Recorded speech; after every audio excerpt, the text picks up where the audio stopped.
Assalamu alaikum. My name is Sunaira Khan and my presentation topic is Kalasha, native tribe of Pakistan. Here is the content or agenda of my presentation. First of all, I will discuss introduction and then I will move towards the religion. Let's get started with the introduction. काफरिस्तान में बसने वाले लोग कालाशा और कालाश, जिन्हें काले काफिर भी कहा जाता है, ये पाकिस्तान के सूबा खैबर पख्तूनख्वा के डिस्ट्रिक्ट चित्राल में रिहाइश पजीर हैं। ये पाकिस्तान की सबसे मुख्तसर रिलीजियस कम्युनिटी भी कहलाती है। ये अंग्रेज़ी हर्फ वी की शक्ल में 3 वादियों बम्बरिट, रुम्बर और बिरर पे मुश्तमिल आबादी है। Origin of Kailash. कालाश में बसने वाले लोग दूसरी सदी कबल मसीह में दूर एशियाई खत्ते से अफ़गानिस्तान आए। इस जगह को सयाम कहते हैं, जो कि थाईलैंड का पुराना नाम है। कालाशा लोगों की सकाफ़त इंडो ईरानियन, वैदिक एंड प्री ज़ोरेस्ट्रियन तहज़ीब के ज़्यादा करीब है। इनकी यूनानियों से भी सकाफ़ती मुमासलत हैरत अंगेज़ है। रिलीजन मज़हब। कैलाश के लोग एक खुदा पर यकीन रखते हैं जिसको डिज़ाउ कहते हैं। ये लोग आतिश परस्त हैं। ये यूनानियों के 12 मुक़द्दस खुदाओं की भी इबादत करते हैं। साजिकर, एंड्रियन और वारियन इनकी मशहूर इबादत गाहों के नाम हैं। लैंग्वेज ज़ुबान। कैलाशा ज़ुबान यूनेस्को के Atlas of world endangered languages में शामिल है। 6000 लोग सिर्फ इस ज़ुबान को बोल सकते हैं। ये फ़ारसी, डार्जिक और संस्कृत ज़बानों के इम्तिज़ाज से बनी है और इसके बोलने वालों की तादाद में बतदरीज कमी वाक़या हो रही है। ट्रेडिशनल ड्रेसेस, सकाफ़ती लिबास। कैलाश की औरतों के सकाफ़ती लिबास में स्याह लंबी फ़राक खूबसूरत रंग बिरंगे डिज़ाइनों पर मबनी होती है। इन्हें स्याह पोश भी कहा जाता है।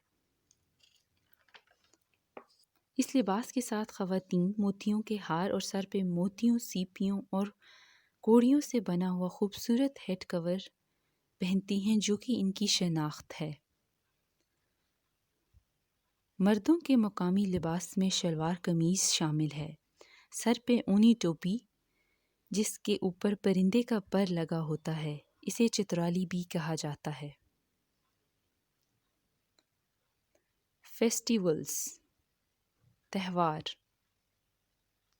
ये साल में 3 बड़े त्यौहार मनाते हैं, जिसमें औरतें शहनाई और ढोल की थाप पर रक़्स करती हैं और ये एक दूसरे के घरों में तोहफ़े और तोहफ़ तक़सीम करते हैं। उच्चल फेस्टिवल। इस त्यौहार में गंदम की कटाई की खुशी मनाई जाती है। इसमें एक बहुत बड़ी दावत दी जाती है जिसे केल या सरस कहते हैं। जोशी फेस्टिवल। ये 14 और 15 मई को बहार की आमद पर मनाया जाता है। पहला फूल जो कि इस मौसम में तोड़ा जाता है उसे बाचू कहते हैं। इस त्यौहार में दूध और दूध से बनी हुई अशिया का तबादला किया जाता है। तीसरा बड़ा त्यौहार चौमास है। यह त्यौहार 18 से 21 दिसंबर तक मनाया जाता है। इसमें नए साल और पहली बर्फ़बारी की खुशी मनाई जाती है। चौथा त्यौहार उत्सव। ये अगस्त के वस्त में इबादत का महांडियों में मनाया जाता है। इस त्यौहार में पनीर का बहुत ज़्यादा इस्तेमाल किया जाता है। इसके अलावा रक़्स और गाने की महफ़िल होती है। कस्टम्स, रवायात। बच्चा अपनी पैदाइश से 6 साल की उम्र तक मर्दों में शुमार नहीं किया जाता। वो सिर्फ औरतों के साथ रहता है। वो मर्दों जैसा लिबास भी नहीं पहन सकता।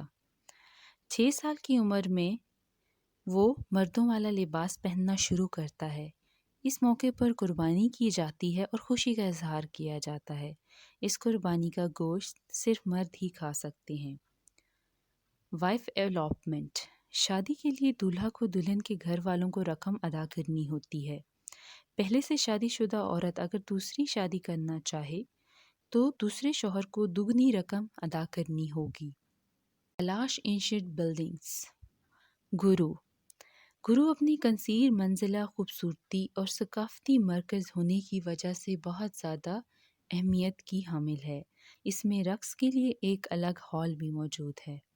400 میں نوجوان جوڑے جمع ہو کر اپنے پیار کے اظہار کے لیے رقص کرتے ہیں۔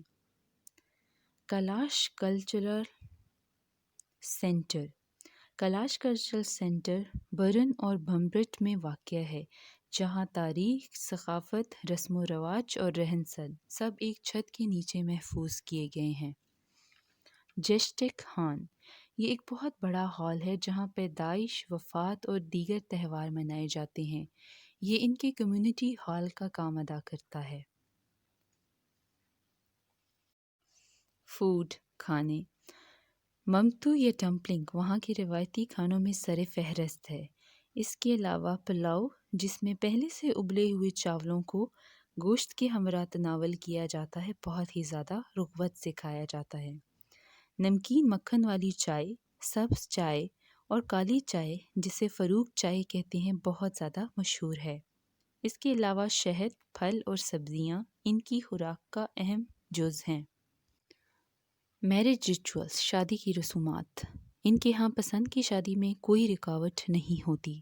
اگر کسی عورت کو کوئی لڑکی اپنے بیٹے کے لیے پسند آ جاتی ہے تو وہ اسے موتیوں کا ایک ہار دیتی ہے۔ دلہن کی آمد پر قربانی کر کے اس کا خون فرش پر بکیرا جاتا ہے۔ فیونرل ریچولز آخری رسومات ان کے ہاں مرنا خوشی کی علامت ہے اور وفات پر سب لوگ جمع ہو جاتے ہیں۔ 3 دن تک کھانے کے تمام اخراجات مرنے والے کے گھر والے اٹھاتے ہیں۔ اس موقع پر جانور ذبح کیے جاتے ہیں اور گوشت کھایا جاتا ہے۔ وہ مردہ کو خوشی خوشی اس دنیا سے رخصت کرتے ہیں۔ روایتی گانا کانا اس موقع پر گا کر رقص کیا جاتا ہے۔ گریو یارڈز قبرستان پرانے وقتوں میں یہ مردہ کو اس کی چیزوں سمیت ویرانے میں چھوڑ آتے تھے۔ جانور ان کی لاشوں کو کھا لیتے اور چیزیں چوری ہو جاتی تھیں۔ دور حاضر میں ان کے ہاں مردے کو لکڑی کے تابوت میں بند کر کے دفنانے کا رواج آیا ہے۔ انڈینجرڈ کیلاش کلچر کیلاش اقلیتی کو منہدم ہونے کے خطرات لاحق ہیں۔ ان کی آبادی کم ہو کر 4000 رہ گئی ہے۔ ان کے ثقافتی مقامات، عبادت گاہیں اور قبرستان سب خطرے میں ہیں۔ اس کے علاوہ کیلاش کے لوگ مسلمان ہو رہے ہیں، جس کی وجہ سے ان کے ثقافتی مقامات کی تعداد میں واضح کمی واقع ہو گئی ہے۔ کنکلوژن ہم زمین پر رنگوں کی برسات کیلاشا ثقافت کی صورت میں دیکھ سکتے ہیں۔ کیلاشا ثقافت اپنی منفرد خوبیوں اور لاتعداد انوکھے پہلوؤں کی وجہ سے اس قابل ہے کہ اس کا تحفظ کیا جائے۔ Thank you for watching.